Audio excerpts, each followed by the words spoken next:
اللہ الرحمن الرحیم۔ حضور نبی اکرم صلی اللہ علیہ وآلہ وسلم کا صحابہ رضی اللہ تعالیٰ عنہ سے دو شخصوں کے بارے میں سوال۔ نبی اکرم صلی اللہ علیہ وآلہ وسلم کی خدمت میں کچھ لوگ حاضر تھے کہ ایک شخص سامنے سے گزرا۔ حضور صلی اللہ علیہ وآلہ وسلم نے دریافت فرمایا کہ تم لوگوں کی اس شخص کے بارے میں کیا رائے ہے؟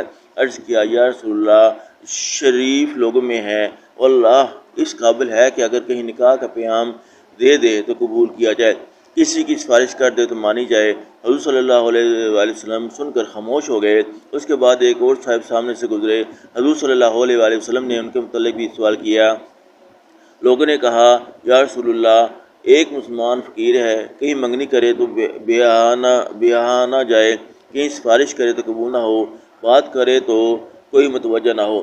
آپ صلی اللہ علیہ وسلم نے ارشاد فرمایا کہ پہلے جیسوں سے اگر ساری دنیا بڑھ جائے تو ان سب سے یہ شخص بہتر ہے۔ فائدہ مطلب یہ ہے کہ محض دنیاوی شرافت اللہ کے یہاں کچھ بھی وقت نہیں رکھتی۔ ایک مسلمان فقیر جس کی دنیا میں کوئی بھی وقت نہ ہو، اس کی بات کہیں بھی نہ سنی جاتی ہو، اللہ کے نزدیک سینکڑوں ان شرفاء سے بہتر ہے جن کی بات دنیا میں بڑی وقت سے دیکھی جاتی ہو اور ہر شخص ان کی بات سننے اور ماننے کو تیار ہو، لیکن اللہ کے یہاں اس کی کوئی وقت نہ ہو۔ دنیا کا قیام ہی اللہ والوں کی برکت سے ہے۔ یہ تو حدیث میں خود موجود ہے کہ جس دن دنیا میں اللہ کا نام لینے والا نہ رہے گا، قیامت آ جائے گی اور دنیا کا وجود ہی ختم ہو جائے گا۔ اللہ کے پاک نام ہی کی یہ برکت ہے کہ یہ دنیا کا سارا نظام قائم ہے۔ بسم اللہ الرحمن الرحیم۔ حضور نبی اکرم صلی اللہ علیہ وآلہ وسلم کا صحابہ رضی اللہ تعالیٰ عنہ سے دو شخصوں کے بارے میں سوال۔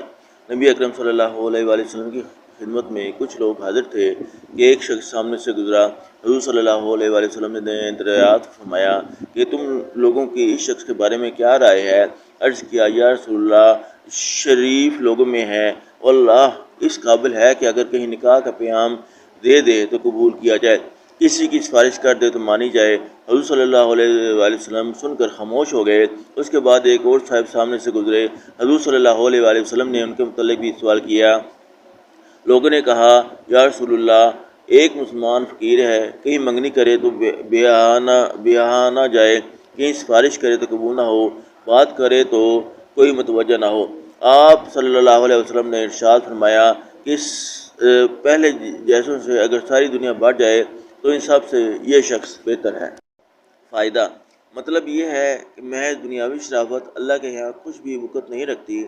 ایک مسلمان فقیر جس کی دنیا میں کوئی بھی وقت نہ ہو، اس کی بات کہیں بھی نہ سنی جاتی ہو، اللہ کے نزدیک سینکڑوں ان شرفاء سے بہتر ہے جن کی بات دنیا میں بڑی وقت سے دیکھی جاتی ہو اور ہر شخص ان کی بات سننے اور ماننے کو تیار ہو، لیکن اللہ کے یہاں اس کی کوئی وقت نہ ہو۔ دنیا کا قیام ہی اللہ والوں کی برکت سے ہے۔ یہ تو حدیث میں خود موجود ہے کہ جس دن دنیا میں اللہ کا نام لینے والا نہ رہے گا، قیامت آ جائے گی اور دنیا کا وجود ہی ختم ہو جائے گا۔ اللہ کے پاک نام ہی کی یہ برکت ہے کہ یہ دنیا کا سارا نظام قائم ہے۔